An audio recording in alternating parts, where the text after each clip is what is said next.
জম্মু কাশ্মীরের শ্রীনগরে এবার সেনাবাহিনীর গোপন অভিযান তারা চালিয়েছে এবং তারপরে এসেছে সাফল্য।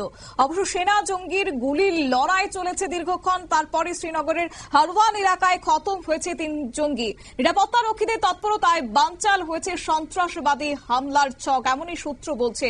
এ নিয়ে যাব বিস্তারিত। আমাদের সঙ্গে যুক্ত হয়ে গেছে প্রতিনিধি সৌম্য মুখোপাধ্যায়। সৌম্য, কি জানতে পারছো?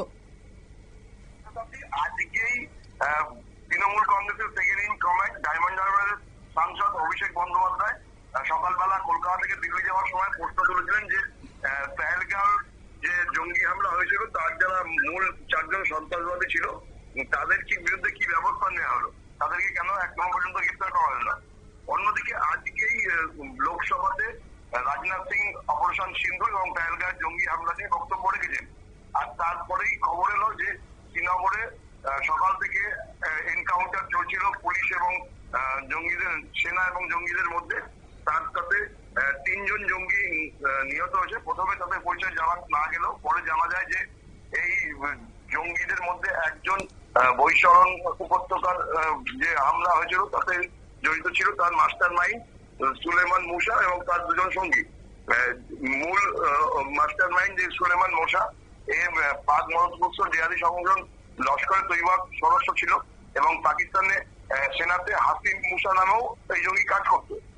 সেনা সূত্রে জানা যাচ্ছে যে সোমবার সকালে গোপন সূত্রে খবর পেয়ে শ্রীনগরের দাচিগ্রাম জঙ্গল এলাকায় অভিযানে নেমেছিল ভারতীয় সেনার চিনার কর্পস। অভিযানের নাম ছিল অপারেশন মহাদেব এবং জঙ্গিদের সম্ভাব্য যে গোপন ঘাঁটি ছিল সেই জায়গাটাকে টার্গেট করে গোটা এলাকা ঘিরে ফেলে সেনাবাহিনী। কিছুটা জায়গা না পেয়ে সেনাকে লক্ষ্য করে এলাকাবাদী গুলি ছুটতে শুরু করে জঙ্গিরা। পাল্টা সেনাবাহিনীর গুলিতে 3 জঙ্গির এখনো পর্যন্ত মৃত্যুর খবর পাওয়া গেছে। তার মধ্যে সুলেমান মুসা রয়েছে এবং তার 2 সঙ্গী আবু হামজা এবং ইয়াসির রয়েছে। এখনো ওই জঙ্গলে বেশ কয়েকজন জঙ্গি লুকিয়ে আছে বলে খবর পাওয়া যাচ্ছে। ফলে গোটা এলাকা জুড়ে চিরুনি তল্লাশি চলছে। প্রাথমিকভাবে যেটা জানা যাচ্ছে যে 3 জন মৃত জঙ্গি লস্করের পরিবার সদস্য এবং এই 22 এপ্রিল পেহেলগাঁও জঙ্গি হামলার সঙ্গে তারা যুক্ত ছিল। যদিও সরকারিভাবে এখনো পর্যন্ত এই বিষয়ে কোনো বিবৃতি দেওয়া হয়নি, কিন্তু কেন্দ্রীয় তদন্ত সংস্থা এনআইএ সূত্রে জানা যাচ্ছে যে এই 3 জন পাক জঙ্গি নিহত হয়েছে।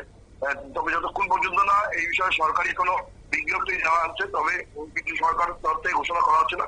কিন্তু আজকেই যখন সংসদে আলোচনা চলছে এই বিষয় নিয়ে, বিরোধীরা যখন চেপে ধরছে, তখনই এই 3 জঙ্গির মৃত্যুর ঘটনা ভারতীয় সেনার পক্ষে একটা বড় সাফল্য বলেই মনে করা হচ্ছে এবং কেন্দ্রীয় প্রতিরক্ষা মন্ত্রী এবং প্রধানমন্ত্রীর কাছেও বিরোধীদের জন্য একটা জবাব তৈরি হয়ে গেল বলেই মনে করছে রাজনৈতিক বিশেষজ্ঞরা। শতাব্দী, ধন্যবাদ।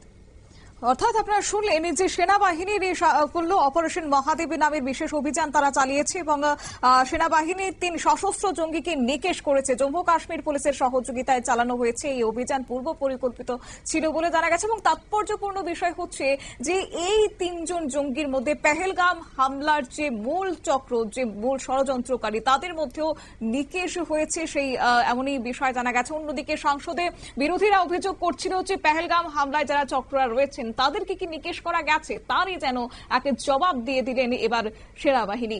নিয়ে নিচ্ছে ছোট্ট একটি বিজ্ঞাপন বিরতি, সঙ্গে থাকুন।